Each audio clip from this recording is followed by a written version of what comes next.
wali mbadde wali soko be Jazmine bado inajigattira wali waliwo videos ezirabika nga Weasle is not okay oyogera naye yiwe boyogera naye ali mu mbeera ki nasembye kukolera naye 2 days ago. Okay. Muganda wange dala wadera namubuuza you okay my brother yali bulungi. However, I saw that video and whoever records those videos omuntu yenna nga ali mu condition where you're a public figure is so wrong because baneka babire mwali ofiiriddwako omuntu ng'akulona mind you know ye muntu beerabeera naye everyday like everyday mu career everyday leave alone the career newaka buli kimu baali bati so I don't think he's in a good state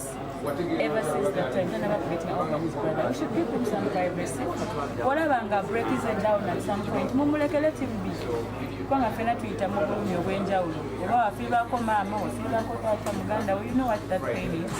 so abantu batatuna baba privacy bambi how do you record someone in a state in a state like that shibi nnyo nnyo abakikola because of lights and comments we should do better bagamba yazze maka ga mulala mwagala nnyo era we got him bagamba mu recordinga eri gye yagenze kamera zibeerako 24/7 mama sagala kuba comment question eno zobambi simu zaabwe zibeerawo wonna woyingirira ekyokubiri omanyi waliwo ebintu ebimu nga naawe okiraba kiwedde naye nga tekisi kyekibeera ku bwongo bwo ku ntandikwa omanyi bwobanga Jazmine ensonga yentuufu kussa emajja eyo kamera nsonga yentuufu naye ku kifo nga abantu babeera wali abaana babeerawo kubanga abaana bafango ni batandika okubeera ku live nga tewali kigenda mu maaso so for the fact kati content huyo abeeretedde mu maaso kati ate naawe omukulungozi ekyamazima mu buntu okufa ku kamera emukwata nga kiyinza obutasooka kujja mu bwongo bwo okuleka okusooka omwatendingako however it is kukusaba nti wakati nga tusaba